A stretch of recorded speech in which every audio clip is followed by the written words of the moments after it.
Well met, everyone. I am Rich the Lich, and today I am talking you through a little bit of design tips. You know, in all of my reviews, I'm always talking about the first section is layout, design, and editing. And oftentimes I'll talk about, I think this could have been moved a little bit, or this could have been done differently, this should have been edited, so on and so forth. So I thought, why not take my experiences personally and professionally and kind of just offer it up here on video for all future content creators. You just might find something here that might be helpful to you. Now, take what you like, run with it, use it. As for the things that don't apply to you, as for the things that you think are complete nonsense, just completely throw those things away, dismiss it entirely. Where I'm coming from is 20 plus years of doing this professionally. I worked for some layout and design editing in a magazine in Los Angeles. I've done menu and food company sort of layouts where basically the idea of this stuff is someone gives me a bunch of words, a bunch of text, maybe some pictures, and they gave me all this stuff and they said, put it together.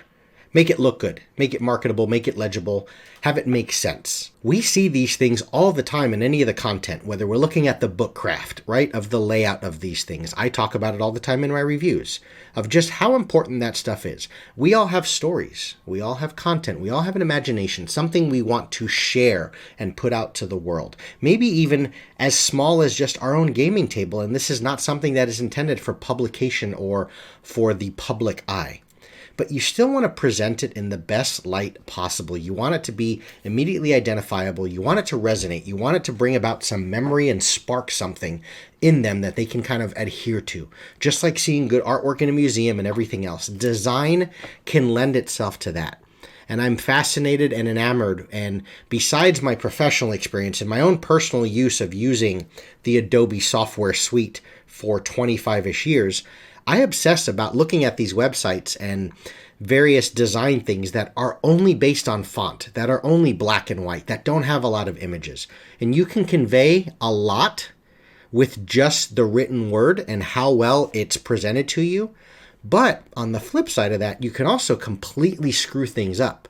So what I'd like to do is just simply offer, and here's sort of the disclaimer or caveat, I'm just one person. I'm not the world's greatest designer. I'm working my way up as well. I'm doing everything I can to learn. There are many, many millions possibly. Well, I don't think millions. I'm pretty damn good. But there's a lot of designers out there that blow me out of the water. But this is coming just from years of experience, education as well, and also just kind of adhering to certain things, whether it's the Chicago Book of Design and all these other industry standard design things. I'm not talking on a purely vector Adobe Illustrator level.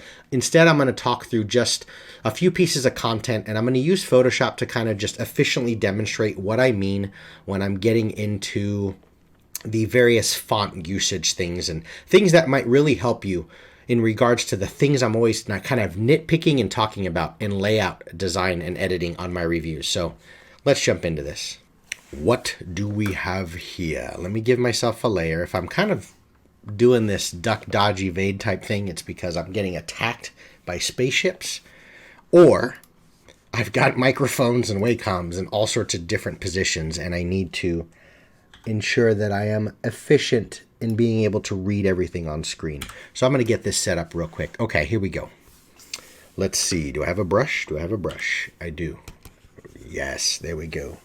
Good, good, good. All right. So in the bottom right here, we've got 1, 2, 3, 4, 5. We have 7 bullet points. The first one is simply called bullet points, and that's what I'm going to go over. I'm going to go over these in order. So bullet points, what are we looking at? What are we talking about with this stuff? You know what? It's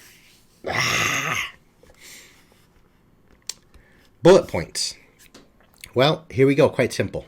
The dragon enters his lair. Brigma the hag attacks the PCs, so on and so forth. The big thing with bullet points, when you use those, they're a good way to sort of separate and delineate between one thought, one idea, or another, okay?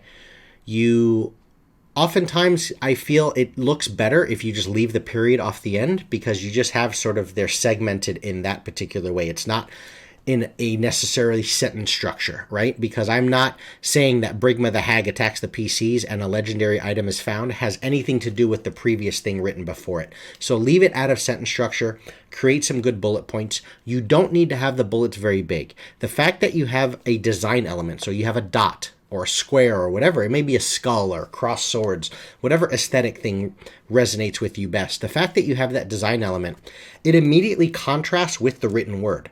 So you don't need to have it big and obtrusive. I don't need to have a bullet point that is this large, okay? Just a little tiny dot is oftentimes going to be sufficient to draw my eye, and it allows me to transition from one dot to the next, which is essentially what you're trying to do, is you're trying to convey sort of a list of information efficiently that they can read through. So this is just a pretty interesting, or good way, I should say, of just nailing down your bullet points if you feel like there's something or that section is necessary within your work, okay? Next up, let's take a look at use of bold and italics. So if I was to slide this over very quickly, what we have here is, you'll notice at the top, we've got the same font, okay? And I'm kind of looking at these sections. So we're sort of going to take this section separately, and then we're going to take this section, not that. We're going to take this section, and then we're going to take this section. So this would be section 1, 2, and 3, okay? If we look at section 1, the font use here is the same. And the bullet point that I'm talking about is use of bold and italics in your font and in your document. So up top where it says new backgrounds, this is the exact same font as what's here and the same font as what's here. But you can tell that within the font family, and you have to kind of just look through it yourself. When you're designing, whether it's in Photoshop or InDesign is always going to be the best for any sort of page layout stuff. When you're creating sort of these PDFs, things that are downloaded on DM's Guild, you want to use a really good font family that has enough distinction between the bold and the font and the regular or the light version of it, right? Because when you do that and when you have that, you can use the same font family, which is a good thing. You want to stay away from using too many different fonts. And by using the same font family where it says new backgrounds, that's in bold. That stands out just a little bit for me. Okay, and then down here, the bulk of the text that I'm trying to convey is just written in normal, regular style font. But then down below, I have it italicized. Okay, and these are sort of 3 different sections that I can kind of draw my eye to, where I know that we're talking about a new background, and then there's some information about that background within here. But this is the heading, and then there's sort of an extra bit of information that I'm trying to convey to the player, or something very specific, and that's italicized. And the way that I'm delineating between one and the next is by just simply changing between bold and italicized and regular font, but I'm staying within the same font family. So you can capture the feel of that and stay within the same exact aesthetic overall, or the same font, I should say, but just make some changes based on bold and use of italicized. Number 2, here you can see that I have sort of a line, and it's just a little bit of a divider. The spacing is pretty consistent all the way through for the most part. I made the italicized part a little bit smaller. Here I have all 3 of the same fonts. This font is the same as this, is the same as this. It's just a different font family than everything that was within number 1. But you can see here that this little line just gives a little bit of an indication that this is sort of its own little thing, okay? Because what happens is this bold font in this case right here, all of this, is not that different in this font family from this here. So you want to make a little more of a distinction. Yes, we can get into capitals and all this other stuff, but that's for later. But because this is kind of similar to that, I don't want it to conflict. I want this to convey as sort of a heading, and then this is the information that's underneath. So that's why I made a little bit of a visual element, a design choice there, where I can have that kind of stand out a little bit. So a dark pact is what we're talking about, and then here's the information about it. And then once again, I made it a little smaller, and it's italicized, and that's how we can sort of separate some special info, okay? The third one is we have a dark pact. Notice that I created a little more spacing here. Where these spaces are consistent, this is the same as this, is the same as this, where this is a little more. In the one below, the spacing is the same. It's basically consistent. The space between a dark pact, the title, and this is the same, and this is the same, and this is the same, and this. But I have italicized down here. But to help create a little bit of separation with the spacing, I have this line going across right here. Okay, so that's what I did there. So it's just showing you a few different ways of adding in different design elements that can kind of break things up when you want to create consistent spacing. But just be aware, and the main point of all of this in this section here is you can stay within the same font family, but each font family, so whether you're using Arial or Calibri or Times New Roman, right? Merriweather, Helvetica, the standards in design and that Apple releases and Google fonts and Adobe releases, those type of things. Some font families don't have enough separation between bold and italics. So you need to create something, and that's where these lines come in, of just creating a way of separating those, or create a little more space between the heading and then the bulk of the text and so on. All right, let's move on to the next one.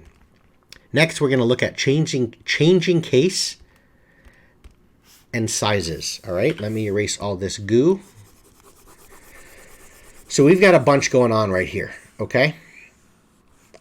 One thing we want to look at is when you start messing around with either multiple fonts, so different font types, you can either accomplish the same goal of drawing your eye into certain sections and being able to create some separation between what's a heading and what is the content that falls within that heading.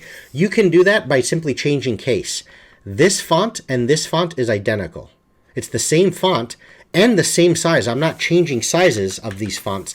I just simply put this all in caps, and these just have, as you would for any sort of, personal, like a noun, basically, where just the first letter is capitalized. Now, there is separation there, but I didn't feel like there was enough, and that's why I indented this slightly.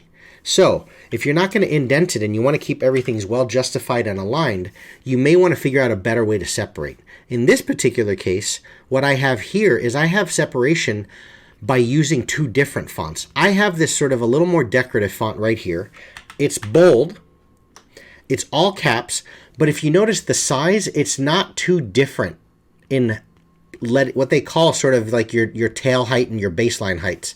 It's not too different in size than this or these. They're close to the same size, but the way that I sort of created that separation between heading and content is this is sort of a serif font. It has a little bit of design and squigglies and flourish to it, whereas these here is all using sans serif font, so very modern. Also notice that there's a little bit of spacing between these letters here in the constructs, whereas the other parts don't have any spacing. They're a lot more scrunched together. But it's the sort of sans serif modern font of the content scrunched together, contrasted with the sort of serif font, which has a little more design and decor to it, separated a little more, bolded up a little bit, so it's a little bit fatter, but not necessarily larger in font size. That's creating enough separation. Down below on this one here, what we're looking at is the constructs, really bold, but this one is using a sans serif, so it's a little more of a modern bold top, while I use a serif, more typical novel or the written, ancient text, so a little more squigglies and various things like that. So here we have, again, sort of same baseline heights. The height of this is about that much, the height of this is about that much. Those two symbols that I just drew are not very different. So the sizes are very close to the same, but because I use that contrast between sort of squiggly font or serif font for the content and then sans serif, meaning what I mean by that is if I have a letter A, that's more of a sans serif, right? There's nothing, it's kind of more just hard, sharp, defined edges versus having that look. These little edges to things, that is a serif font. Sans serif would basically be like that, okay? So here I'm using sans serif, here I'm using serif. By using the contrast between those two, I create enough separation. Another way to do it is to simply change sizes. So here we have the exact same font. So it is a sans serif font, more like this, for constructs, but because it's larger and in caps, and then these are smaller, I'm creating separation once again. Here's another way to do it, okay? Now this one, what I have is I don't have as much, I have more consistent spacing between all of these. And this is a little bit smaller. And notice this one is really spaced apart between letters, where this is a lot closer together, okay? But because I'm using sort of the changes in size between how small the words are in the text. Here, there's enough separation between those two. This one, notice that I created consistent spacing between here and here and here. It's the same distance. Here, it's really close. And then there's distance between these. But even though it's really close between the heading and the content that's there underneath it, because once again I have that separation between all caps and lowercase and a little bit larger and a little bit smaller, it still reads decent. Here I have a really big gap. Okay, so that's another way that you can separate and delineate. All of these are viable. You just have to kind of think through design-wise which ones kind of hit home that point for you best and make things readable, not just in literal legibility in that make sure you're not squishing things together where people can't read the words, but also readable in being able to identify one section versus the next. What is a heading? What is a topic? And then what is the content that falls within that same topic? Here I have a really big space that you'll notice right here. The spacing here between words is not as much, but it's the same, it's consistent, so I know I can go to Golashar, to Drundle, to Saja, to Mudwar, because the spacing is consistent. But this I know is the heading because of this big gap in there. So that's just how you can play around with changing case and size, or maybe even using multiple fonts, and that's just saying that one is a sans serif and one is a serif, okay? So let's close that out. Let's take a look at text spacing now. So this one, as I wrote it, it kind of indicates what we're looking at by itself.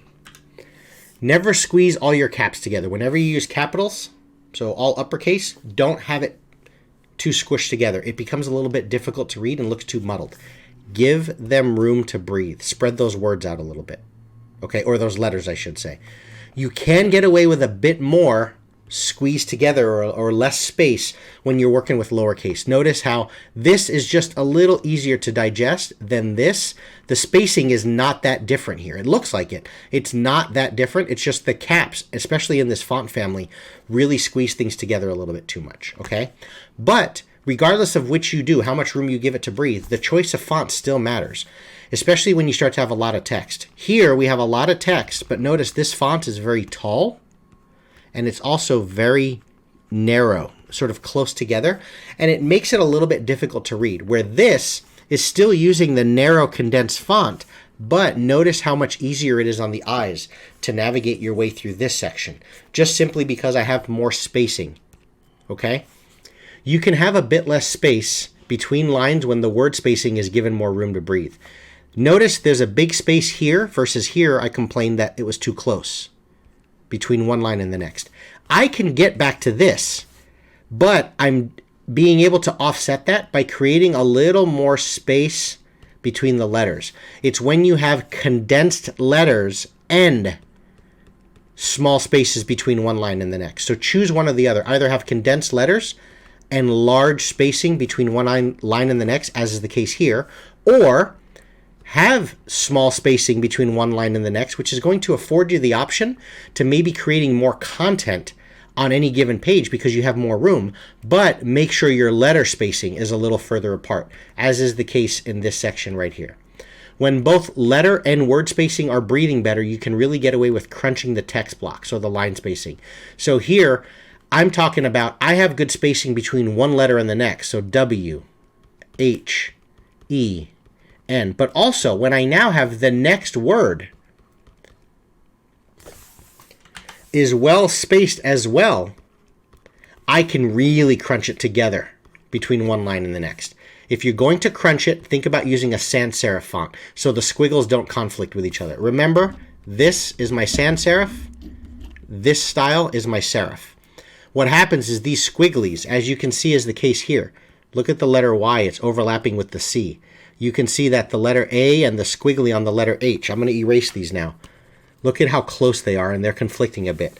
Whereas kind of the sans serif, it gives a little more legibility between one line and the next when you're going to keep it close. However, most likely, this is among the best. You have sufficient leading, kerning, good font choice, so good space between letters, good space between words, good spacing between one line and the next.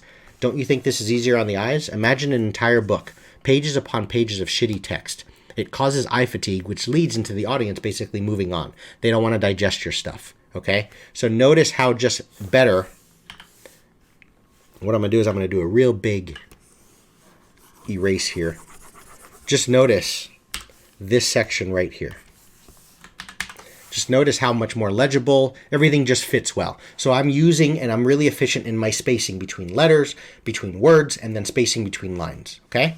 Next, we're going to take a look at object overlap, breathing room. This is not really font. These are images and symbols and various things like this, which can also use font as well. So what we have here in object overlap is sample 1.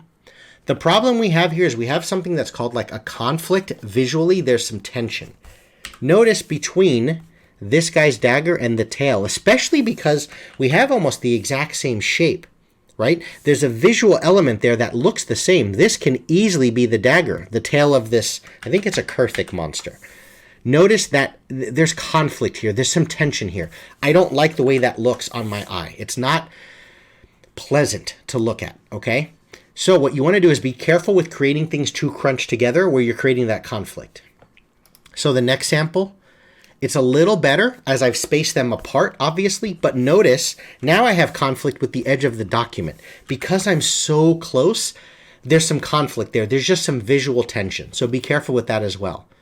This is a much better option. This is spaced apart, nice space in between, nice space on the edges. Also notice that the space between here and the space between here and here are pretty close. That's not by accident. The space between here and here is not that far off. That's not by accident, okay? So that's a really good one to really think through as well. Now, next sample, let's take a look at this. Notice there's overlap here. This is not too bad. I'm covering the leg. I get the gist that this guy has pinchers on the front. He's got some spikes on all his other legs. I don't need to see the entirety of that leg. But this is an example of overlap and having them have a closer relationship, but still making it look readable and making it look good, okay? Because it's not conflicting with anything that this kind of robed guy is, or this cloaked guy is wearing and using in his dagger, but the creature is still there. I think this one might be the best, okay? This one has a lot more overlap where I'm only hiding now stuff on the guy that is not nearly as important as being able to see all the nuances of this thing's tail and whatnot, which wasn't there on the previous picture because it was covered up. So here's just another way. I don't want to say it's the best, but these two certainly really work pretty well. These two here, that one or that one, okay? And it's just good amounts of overlap. There's not, I think that the texture of this is a little bit too samey, so it can be a little hard to read and muddled in through here, but that's just randomly finding two pieces of artwork. I just like the way this lays out a little better. It doesn't conflict with the edges, and you're not having as much visual issue going on with that, okay? So there's just some stuff on object overlap. Next, we're going to take a look at what I call Terminator Font for weddings. And what I mean by that and where this comes from is I saw something, and I went through this in my, I think it was my typography class in college, and we were talking about when you put out a wedding invitation, right? We have this feel to it. It always has that sort of elegant, loving, emotional, it's an important day, right? There's a sincerity to it. It's just clean, okay? Elegant's probably the best word. That's what we are reminded of when we think of a wedding. But yet you hear the right? The very over the top, maybe in violence and, sci-fi and gritty and metal and guns and all this other stuff. And Terminator has that image, right? It represents that to us. So never use, if the Terminator trailer came out and at the end, and it says Terminator, but it was in a wedding font, it doesn't fit. So the point and the lesson on this is use the appropriate font depending on what content you're dealing with, okay? So this might work, this 300 Rise of the Spartans. Again, similar to Terminator, I'm thinking of the Spartans and the movie 300 and the aesthetics of that and the blood and the slow-mo and just guys that are well-built and, physicality and all this stuff. Something that's a little more sans serif. So be careful with serifs when you're trying to create a really grunge sort of image to it all, right? So something that is not like that, but more geometric, more hard-edged, okay? And those are usually going to be your sans serif fonts. So this works, but it's a little decorative, a little bit elementary and chalkboardy. I like this one the most if I was going to have 300 Rise of the Spartans. But it's very simple, right? It's almost a little too safe. That's not to say this one works, because what I'm trying to demo here is, yes, this is also very sans serif-y. I'm sorry, serif-y, where it has a bunch of, squigglies and all sorts of kind of think of calligraphy. It has stuff all over the edges of it, right? All these little squiggles. But the problem with this one, there are some decorative fonts that might fit for that vibe of 300 Rise of the Spartans. But this, especially when we're dealing with all capitals and a lot of words here, the title isn't just Spartans, okay? Here it's 300 Rise of the Spartans or whatever that is. This becomes an issue with legibility. Be careful of using things that seem to fit the theme so well, like a Halloween font for scary time or horror fonts.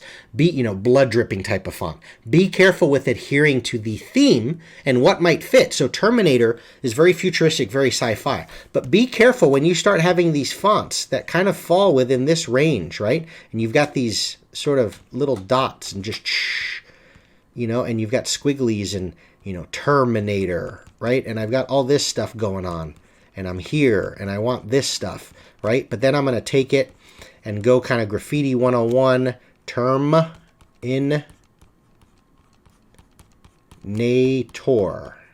right? Whatever, like this. Boom. Okay, I've got this going on. And then what happens is I create all these other little, grids and circuitry and...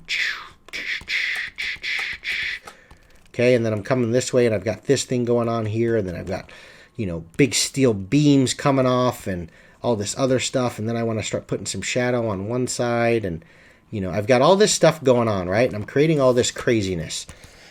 But then you start getting too decorative with it, right? I'm trying to get too much sci-fi in here, and I'm trying to get too many things, and I've got like space and, planets over here, and then I've got orbits going over, and you get too much, and you start messing with the legibility. So don't go so far with this stuff. And the last one is something called consistent style equals consistent idea. Okay? So let me erase this stuff. Here we go. So here's what we're looking at. We are talking about demons and dragons. And notice the font that I used, okay?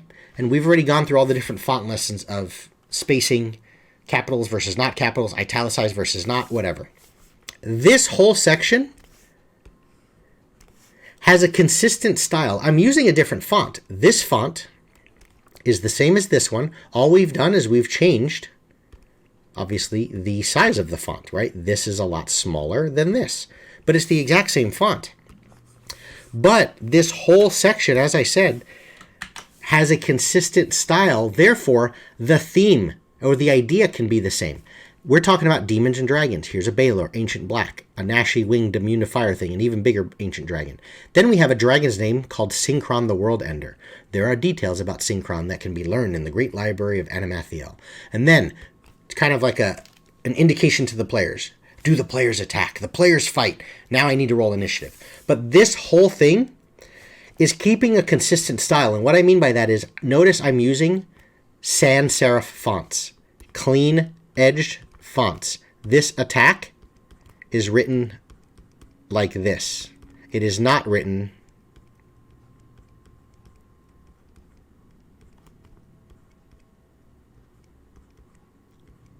like this, okay? But regardless of me using different fonts, which you can do, but within one sort of element, one idea, I'm talking about demons and dragons in this section, in this next 9 pages, keep a consistent sort of aesthetic. And maybe even the artwork you use, find a little more. If I'm going to have sort of a dragon's head, dragon's face, right? And he's coming on this way, and he's got this big horn, and he's got these, these frills on the back and all this stuff. And I know that's more like a goat, but whatever. If I'm going to have that, keep kind of these hard edges to the aesthetic a little bit, right? Because it fits with the font use, even though my fonts are different, because I'm keeping that consistent theme.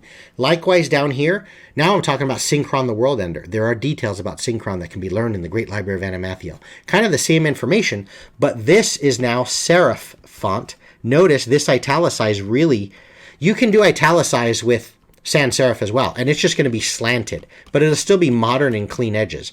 The italicized in sans serif or in serif stuff can oftentimes look really elegant. But notice those are the same. If I had some sort of a divider as I have here, notice this has this swirl to it because the wording follows. Everything feels a little more elegant and less. This is dwarven in nature. This is elven in nature. Okay? And here you have a serif font for the bulk of the content.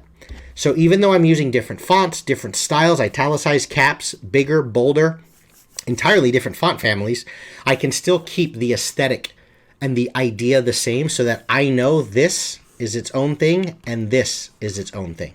Okay? That's long and rambly enough. I hope some little bit here helped. It's hard to kind of culminate all of my words and all of my thoughts and all this stuff. I mean, we're talking about condensing years and years, 20 years of working in this stuff professionally and personally, and 4 to 8 years of education dealing with these type of things, trying to condense it down in a half hour of just showing you kind of the core and the crux of it all. The best thing I think I would do is maybe take a look at, pause the video or go back on certain points and see which areas are the most readable and then think through why. I like the way he spaced that out. I like the letter spacing. I like the fonts that he used, okay? And just look out there. There's a bunch of references online of just simply Googling the best design or look at logo books and things like this. There's a reason why good design is good design. It transcends time and software, I should say, right? These things stand the test of time. So hopefully this helped all of you. That's all I have for you folks. Thanks everyone for watching, and take care.